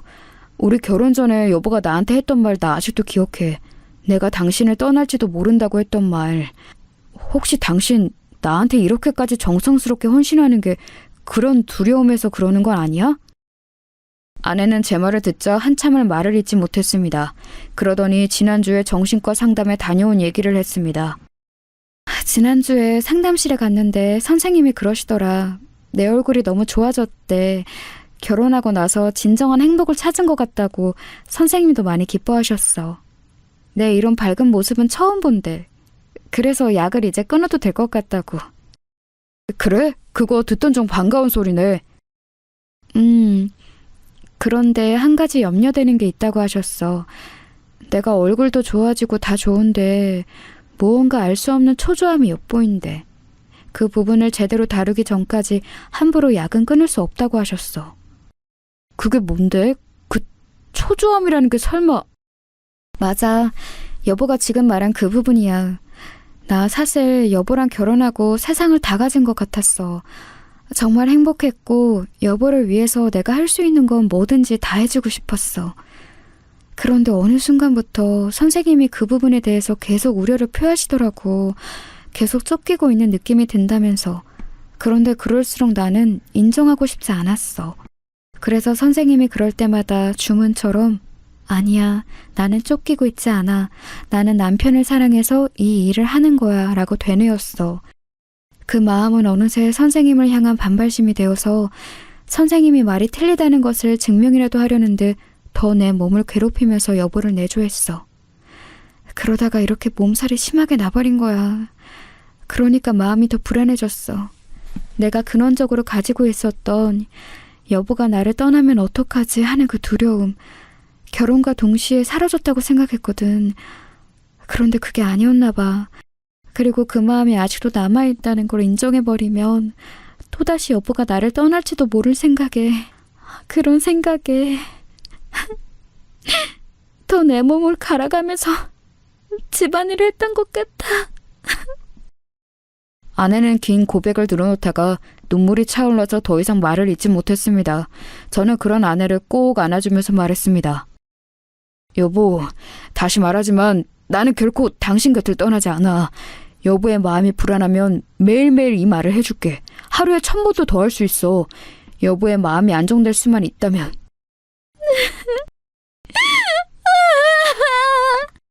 저는 가슴이 찢어질 듯 아팠습니다. 설마 했던 저의 생각이 맞았던 것입니다. 저를 향한 분에 넘치는 헌신은 남편으로서 저를 사랑해서 그런 것도 있지만 혹시라도 제가 자신의 곁을 떠나면 어떡하나 하는 마음에 더욱더 기를 쓰고 헌신을 했을 거라는 저의 생각이요. 저는 그쯤 되자 아내의 마음을 이렇게 쑥대밭으로 만든 못된 사람들과 사건이 궁금해지기 시작했습니다. 여보, 괜찮다면 여보 학창시절 이야기 좀 해줄 수 있어? 불편하면 하지 않아도 돼. 그런데 당신을 좀 더 알고 싶고 이해하고 싶어. 아내는 잠시 고민을 깊게 하더니 제게 말했습니다. 그래. 이제 이야기할 때도 된 것 같네. 길고 지루한 이야기가 되겠지만 들어줘. 아내는 그렇게 오랫동안 꺼내지 않았던 학창시절 이야기를 꺼냈습니다. 아내는 어릴 적에 무척 밝고 명랑한 소녀였습니다. 지금의 수줍고 숫기 없는 모습과는 대조되게 오히려 말량광이에 가까웠다고 합니다. 그렇게 밝고 티 없이 맑았던 아내의 인생은 중학교에 올라가면서 완전히 뒤바뀌게 됩니다. 바로 서두에 말씀드렸던 왕따를 당하게 된 사건 때문인데요. 그 시작은 이랬습니다. 아내가 중학교 2학년이 되었을 무렵의 일입니다. 아내에게는 아주 어릴 적부터 동네에서 친했던 친구 희진이가 있었는데요. 희진이와는 중학교 2학년에 올라가면서 같은 반이 되었습니다. 그동안 동네에서 친하게 지내기는 했지만 학교에서는 같은 반이 된 적이 없었는데 이번에 같은 반이 되면서 둘은 서로 뛸 듯이 기뻐했다고 하네요. 희진이는 누가 봐도 정말 예쁘게 생겨서 여학생들의 부러움과 남학생들의 인기를 한 몸에 받는 학생이었대요. 그런 희진이와 친했던 아내였기에 아내 옆에도 친구들이 북적북적했다고 합니다. 그러던 어느 날 희진이가 안 좋은 사건에 휘말리게 되었어요. 중학교 3학년 선배 중에 일진이었던 오빠가 이 희진이를 좋아하게 된 겁니다.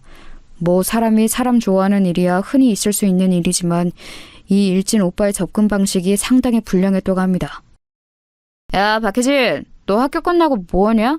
나랑 오토바이 타고 한강 놀러 갈래? 네? 저 끝나고 학원 가야 해요. 아, 나 얘 답답한 소리 하네. 학원은 무슨 학원이야. 그냥 땡땡이 치고 이 오빠랑 놀러 가자. 어?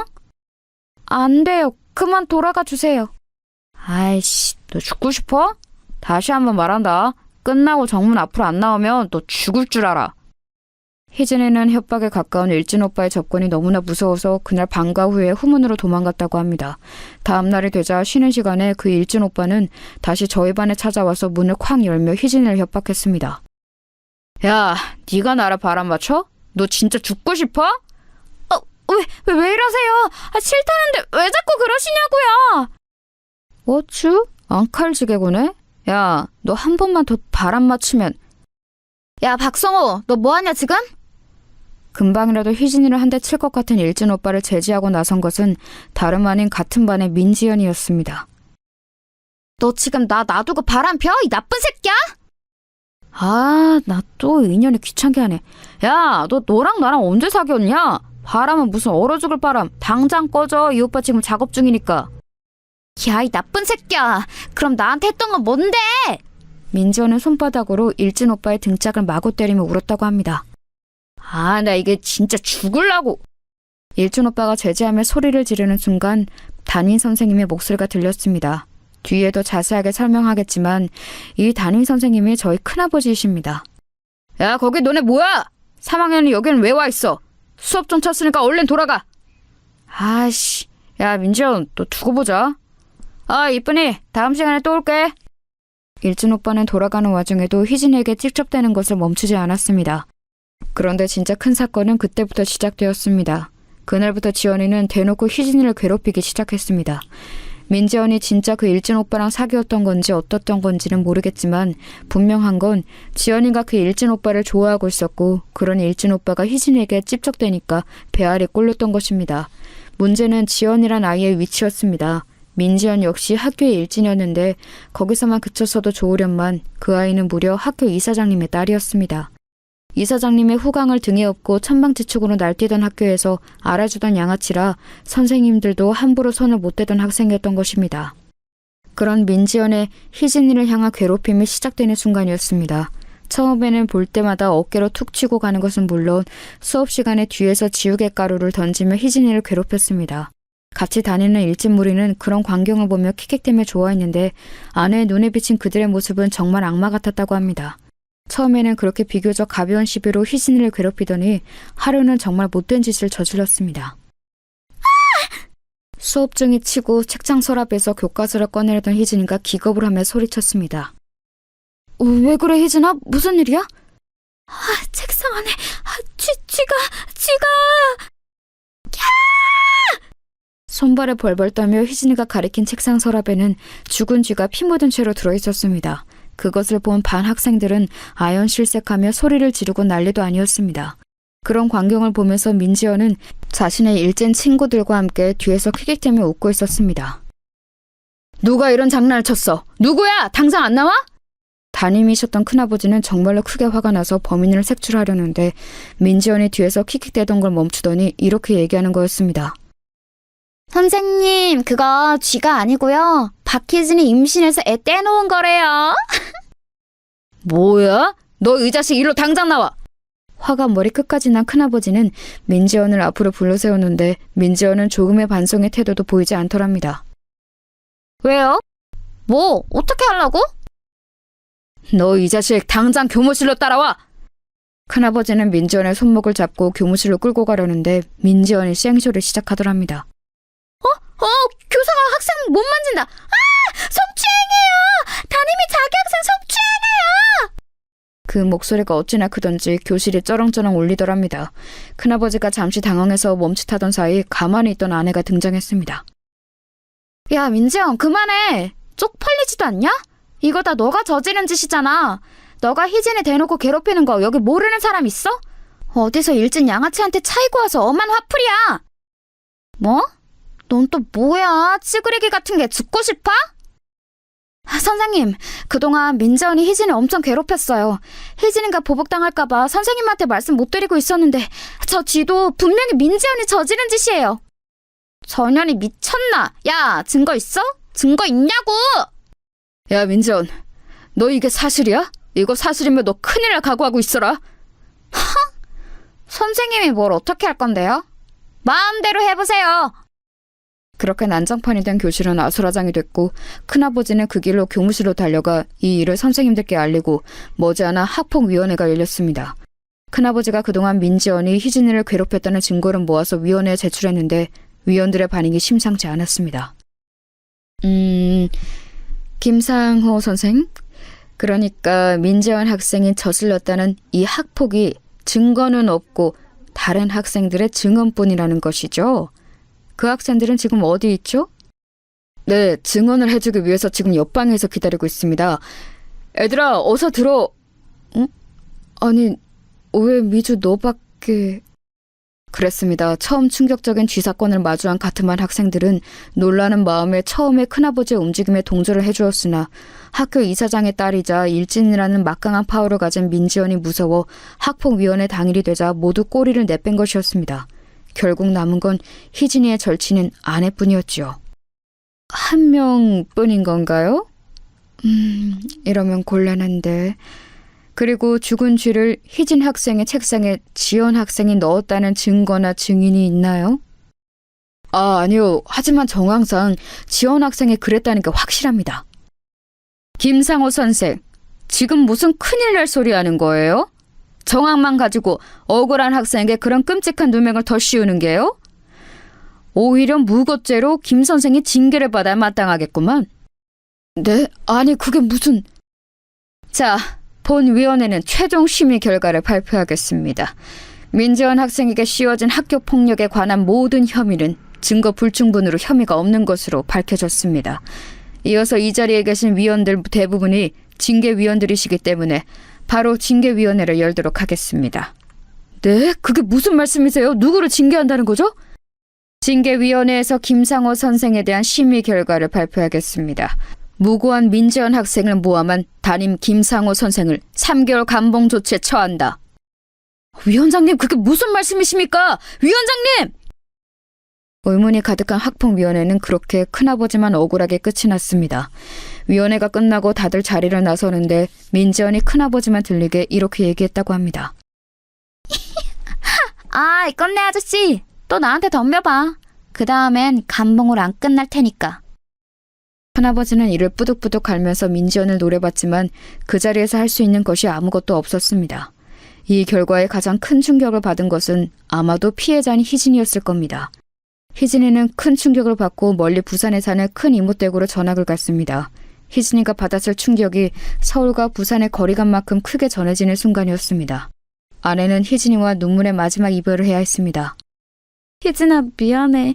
내 증언만으로는 사건이 밝혀지지 않았나 봐. 정말 미안해. 아니야, 미주야. 너는 할 만큼 했어. 도와줘서 고마워.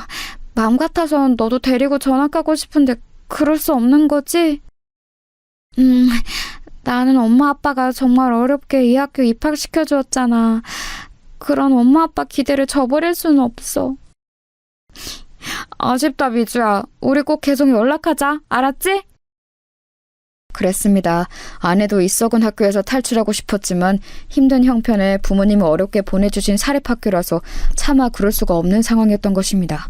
문제는 그다음부터 진짜 커지게 되었습니다. 자신들을 괴롭히던 희진이가 전학을 가버리자 새로운 놀잇감이 필요했던 민지연 무리는 그 화살을 아내에게 쏘기 시작했다고 합니다.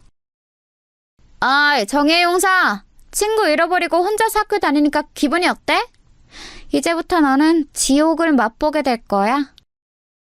그 이후부터는 문자 그대로 아내에게 지옥이 펼쳐졌다고 합니다. 희진이가 당했던 죽은지 사건은 귀여운 정도에 불과했습니다. 민지연 무리는 할 수 있는 모든 방법을 동원해서 아내를 괴롭혔다고 합니다. 어느 날 학교에 등교했는데 책상이 온통 칼로 난도질 되어 있고 빨간 글씨로 온갖 저주의 말들이 써 있었습니다. 걸레 임미주 임신 4개월, 임미주 아빠 5명. 차마 입에 담기도 어려운 말들이 더 있는데 그것까지는 너무 망측해서 이 정도까지만 적습니다. 그런가 하면 이런 일도 있었습니다. 체육 시간이 되어 체육복을 갈아입었는데 운동장에 나가서 두 줄로 뛰고 있으니 갑자기 뒤에 학생이 놀라서 소리치더랍니다. 미주야, 너 바지! 어머나, 이게 뭐야? 아내의 체육복 바지가 날카로운 면도칼로 베어져 있어서 달리기를 하는 순간 벌어져서 속옷이 훤히 드러나게 되었던 것입니다. 처음 입을 때는 몰랐는데 달리면서 점점 벌어지도록 누가 선을 쏘놓았던 것입니다. 그게 누구겠어요? 당연히 저 악마 같은 민지연이었겠죠. 아내는 지금도 그 순간만 생각하면 창피해서 얼굴이 후끈 달아오른다고 했습니다. 어떤 날은 화장실에서 볼일을 보고 있으면 갑자기 위에서 물벼락이 쏟아지기도 했다고 합니다. 놀라서 밖으로 나가보면 낄낄거리며 도망가는 민지연의 무리의 뒷모습이 보였다고 했습니다. 이외에도 민지연은 입에 담지도 못할 잔인하고 망측한 일들로 아내를 괴롭혔는데 아직까지 정신이 온전히 붙어있는 것이 대단하다고 여겨질 정도였습니다. 참다 못한 아내는 이번에는 모든 증거를 모아 큰아버지에게 제출을 했고 큰아버지는 다시 용기를 내어 다시 학폭위원회를 신청했습니다. 그렇게 열린 학폭위원회 날. 김상호 선생, 또 같은 선생의 같은 학생. 이번에는 피해자만 바뀌었네요. 네, 위원장님. 이번에는 증거가 명백하게 있습니다. 피해자라고 주장하는 임미주 학생은 평소부터 민지연 학생과 사이가 좋지 않았고 또 저번 학폭위원회에서 피해자라고 주장했던 박희진 양과 절친한 사이이지요? 네? 그건 맞습니다만 그 얘기는 갑자기 왜... 그러면 임미주 학생이 원한 관계에 의해서 민지연 학생을 모함할 수도 있다는 생각은 안 해보셨나요? 그럴 리가 없습니다. 제가 아는 임미주 학생은 절대 그럴 학생이 아니에요. 여기 증거가 이렇게 명백하지 않습니까? 이런 증거야 원한을 가진 사람이라면 누구라도 조작할 수 있는 거 아니겠습니까? 그게 무슨 말도 안 되는 소리입니까, 위원장님? 그렇다면 임미주 학생이 이 증거를 조작했다는 증거를 대보세요. 정황상 그렇다는 거죠. 정황상. 우리 김상호 선생이 그렇게 좋아하는 정황 말이에요. 위원장님! 자, 판결을 내리겠습니다. 민지연 학생이 임미주 학생을 주도적으로 따돌리고 괴롭혔다는 증거가 명확치 않으므로 민지연 학생에 대한 학교폭력 혐의는 혐의 없음으로 결론 내린다. 자, 그럼 역시 이번에도 바로 징계위원회를 열어볼까요? 또 시작입니까, 위원장님? 민지연 학생을 재차 무고한 김상호 선생에게 3개월 무국정지 처분을 내린다. 위원장님, 정말 너무한 것 아닙니까? 분노에 가득 찬 큰아버지의 외침 뒤로 악마 같은 민지연의 조롱만 다시 돌아올 뿐이었습니다. 꼰대 아저씨, 아무리 애써보라니까 마지막에 누가 웃나? 도저히 이길 수 없는 싸움이었습니다. 명확한 증거를 댄다 해도 이사장이 끈앞풀이었던 학폭위원회와 징계위원회는 눈 하나 깜짝하지 않았습니다. 큰아버지는 결국 눈물을 흘리며 아내에게 말했습니다. 배조야, 미안하다. 정말 미안해. 이 선생님이 힘이 없어서 너에게 이런 몹쓸 일을 겪게 하는구나. 아니에요, 선생님. 선생님 잘못 아니에요. 울지 마세요. 미주야, 선생님 징계받고 돌아올 때까지 꿋꿋이 잘 버텨야 한다. 다음에 올 때는 꼭 선생님이 그 못된 녀석들 벌받게 해줄게. 감사해요, 선생님. 그렇게 큰아버지의 징계 기간 동안 아내를 향한 민지연의 괴롭힘은 더욱 거세졌습니다. 당연히 이사장인 아버지를 등에 업은 민지연을 제지할 수 있는 사람은 아무도 없었습니다. 그렇게 큰아버지의 징계 3개월이 지난 어느 날 아내는 그날도 죽을 결심을 수도 없이 고쳐가며 힘겹게 등교를 한 날이었습니다. 그런데 어김없이 책상에 각종 폐륜과 입에 담지 못할 성희롱이 적혀 있어야 하는데 깨끗이 치워져 있더랍니다. 이게 무슨 일이지? 그리고 하루는 체육 시간이 끝나고 돌아왔는데 이번에는 책상이랑 가방에서 민지연 무리가 버려놓은 쓰레기며 피 묻은 생리대며 각종 더러운 것들이 나와야 하는데 가방 안이 깨끗하더랍니다. 그 일은 그 다음 날도 또 그 다음 날도 계속되었습니다. 이제 민지연 무리가 제풀에 실증이 나서 괴롭힘을 그만둔 건가 하면 그렇지도 않았습니다. 쉬는 시간마다 괴롭힘은 여전했으니까요. 하지만 이상하리만치 아내의 자리와 책상 밑 주변은 깨끗이 치워져 있더랍니다. 그러던 중 그 일의 전말을 알게 되었습니다. 하루는 아내가 수도가를 지나가고 있었습니다. 보통은 그러고 있으면 숨어있던 민지연 무리가 양동이에 걸레빵 구정물을 한가득 담고 있다가 아내가 지나가며 퍼붓고 도망가곤 했다고 합니다. 그날도 역시 구정물 맞을 각오를 하고 지나가는데 역시나 구정물 한 바가지가 날라오더랍니다. 그런데 눈을 뜨고 보니 아내의 옷은 거의 젖지 않았습니다. 선생님? 놀랍게도 아내가 맞았을 구정물 세례는 그새 아내 앞에 나타난 큰아버지에게로 다 쏟아졌다고 합니다. 아, 뭐야? 꼰대가 왜 저기 있어? 에이씨, 기분 잡쳤네. 야, 가자! 야, 민지야, 너 이리 와! 아, 뭐예요? 재밌게 놀고 있었는데 왜 끼어들어요? 젠장. 그래, 앞으로 너 하고 싶은 대로 마음대로 다 해. 니네 잘난 아버지 등에 업고 날뛰던 말던 어디 해보라고. 근데 너 앞으로 미주 괴롭힐 거면 그건 나한테 해. 나 어차피 자존심도 없고 쪽팔린 것도 없는 놈이니까 나한테 하라고. 할 자신 있으면 해봐, 어디. 선생님. 뭐야. 영혼 납셨네. 그런다고 내가 안 할 줄 알고? 못할 것도 없지. 두고 봐라. 그렇게 민지연 무리가 조롱을 하며 떠나간 자리에서 아내는 구정물에 흠뻑 젖은 큰아버지를 보면서 울먹였습니다. 선생님, 이게 뭐예요? 왜 저 대신... 대신이라니 미주야. 애초에 이런 끔찍한 짓을 당해야 하는 사람도 없고 그걸 대신해야 할 사람도 없어. 이 선생님이 무능력해서 너를 지켜주든 못했다. 이제부터는 저 못된 년들이 하는 짓거리 혼자 당하게 안 둘게. 미주야, 꼭 기억하렴. 넌 혼자가 아니야. 선생님, 그럼 매일 제 책상이랑 가방 치워주셨던 것도... 선생님이 해줄 수 있는 게 고작 그것밖에 없더구나. 미안하다. 미안하다, 정말. 선생님, 정말 감사해요. 정말 감사해요. 그날 이후로 큰아버지는 쉬는 시간마다 아내를 지켜주러 나타나셨습니다.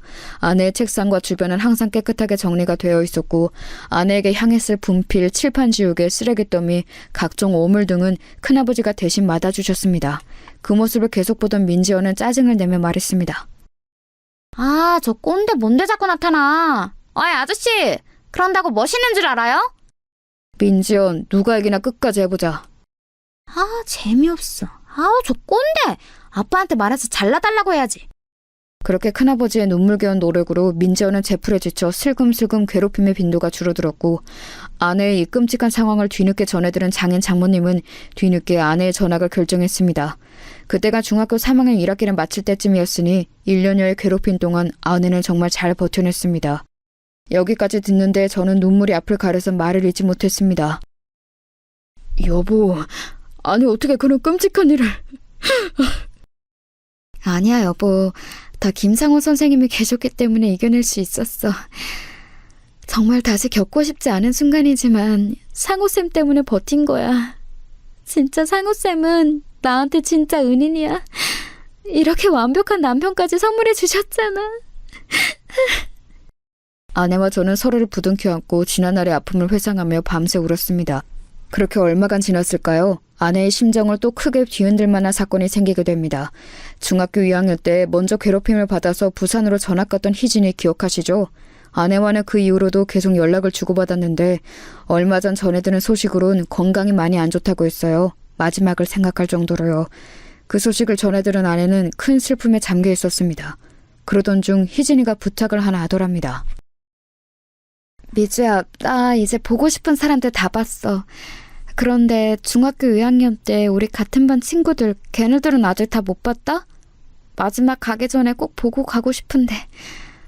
그런데 너도 알다시피 너랑 내가 그 학교 동창회 그동안 안 갔던 이유는 뻔하잖아. 혹시 미주 네가 용기 내줄 수 있으면 이번에 열린다는 그 중학교 2학년 동창회 같이 한번 가줄 수 있어? 혹시라도 네가 불편한 자리면 인사만 하고 금방 나오자. 아내는 깊은 고민에 빠졌습니다. 그 자리에 자신을 괴롭힌 주동자였던 민지연이 나올 수도 있고 아내가 그렇게 괴롭힘을 당하던 시절에 방관만 했던 이들만 가득한 자리에 간다는 것이 쉬운 결정은 아니었거든요.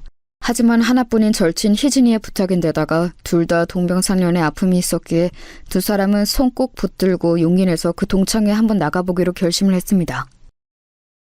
여보, 내가 전화 붙잡고 계속 대기하고 있을 테니까 희진 씨랑 무슨 일 생기면 바로 전화해. 알겠지? 알겠어, 여보. 별일 없겠지. 나도 희진이만 생각하면서 얼른 다녀올게.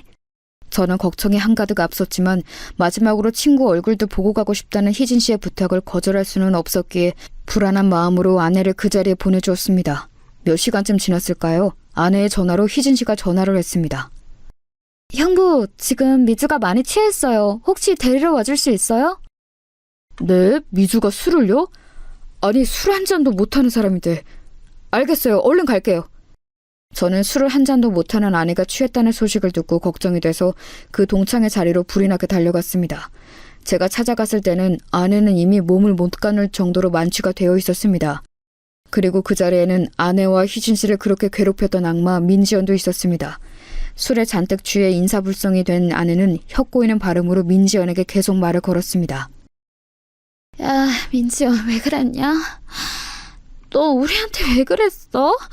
너 때문에 우리 불쌍한 희진이 병들었잖아. 너 때문에. 안녕하세요. 저는 이 사람 남편 되는 사람입니다. 이게 다 무슨 일이죠? 희진 씨와 주변 동창들의 얘기를 들어보니 아내가 더 짠해졌습니다. 아내는 동창회 자리에 희진 씨와 독착한 이후 얼마 안 있어 민지연이 도착했는데 그 순간 손이 덜덜 떨리고 이 자리에 괜히 왔다는 생각이 들더랍니다. 그런데 민지연은 자기가 20여 년 전 저질렀던 만행은 아랑곳하지도 않고 심지어 아내와 희진 씨를 제대로 기억도 못하더랍니다. 지금은 어디 대기업가의 사모님이 되어서 편하게 지낸다고 하던데 아마 이미지 관리 때문에 더 모른 척 했을 수도 있었을 것 같아요. 그런 민지연의 모습에 화가 난 아내는 주구장창 술을 들이켰고 만취가 된 상태로 계속 민지연에게 비난을 했던 것입니다. 기업가 사모님으로서 이미지 관리를 해야 했던 민지연은 계속 언짢은 표정이었습니다. 아, 이쪽이 민지연 씨? 아내 통해 얘기는 많이 들었습니다. 반갑습니다. 저는 속으로 분노가 가득했지만 아무렇지 않은 척 악수로 청했습니다.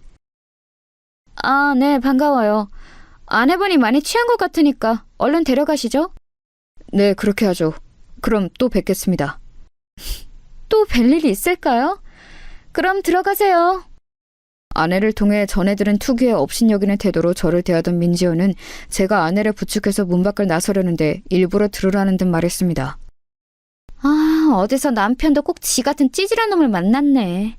오랜만에 기분 좋게 동창회 왔다가 똥 밟았지 뭐야? 저는 그 말을 듣는데 더 이상 이성의 끈을 붙잡고 있을 수 없었습니다. 희진 씨, 차에서 미주랑 잠깐만 기다리실래요? 금방 다시 올게요. 네? 네, 그렇게 하세요. 저는 차에다 안전하게 아내와 희진 씨를 데려다 놓고 다시 민지연에게 다가갔습니다. 아, 아직 정식으로 명함을 못 드렸네요. 여기 제 명함.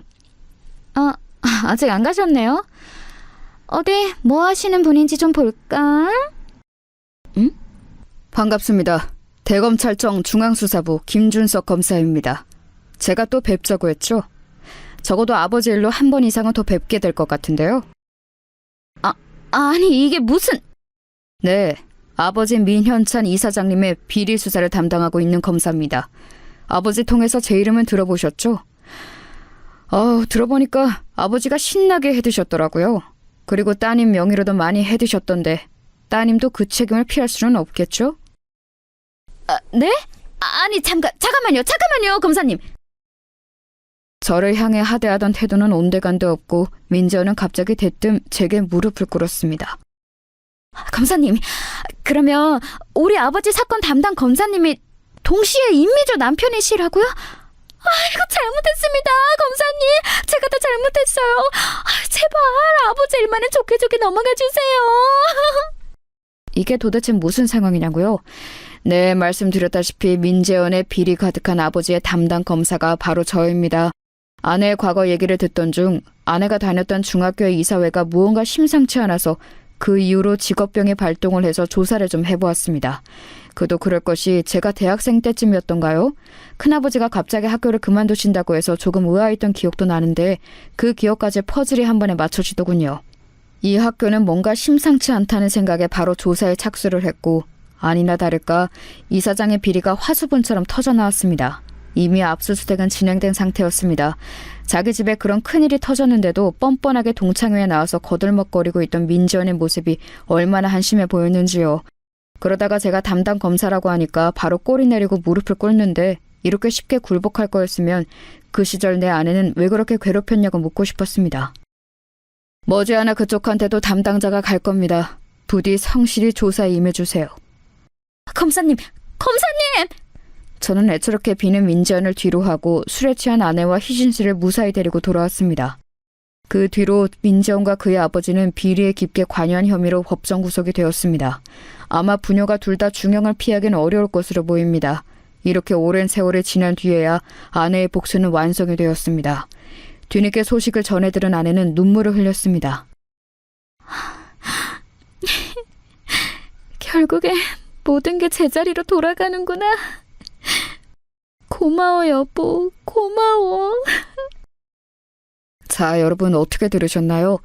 평생 가슴에 상처를 안고 살아온 아내의 복수극에 함께 통쾌하신가요? 저도 할 수만 있다면 이번 사건으로 아내의 가슴에 쌓인 모든 상처가 다 씻겨져 내려갔으면 좋겠습니다.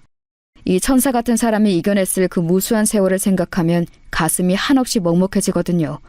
게다가 이런 일들이 지금도 계속해서 벌어지고 있다는 점이 정말 슬플 뿐입니다. 오죽하면 더 글로리라는 드라마가 이렇게까지 흥행을 했겠어요. 그 드라마의 각본이 잘 쓰여진 덕분도 있겠지만 많은 이들이 개탄하고 공감할 만한 주제인 영향도 크다고 생각합니다. 그리고 제 아내는 그 드라마의 주인공 못지않게 정말 잘 이겨낸 사람이란 걸 믿어 의심치 않습니다. 부디 학교폭력과 왕따 문제가 대한민국에서, 아니 이 인류에서 영원히 뿌리 뽑히기만을 간절히 기도해봅니다. 제가 준비한 사연은 여기까지입니다.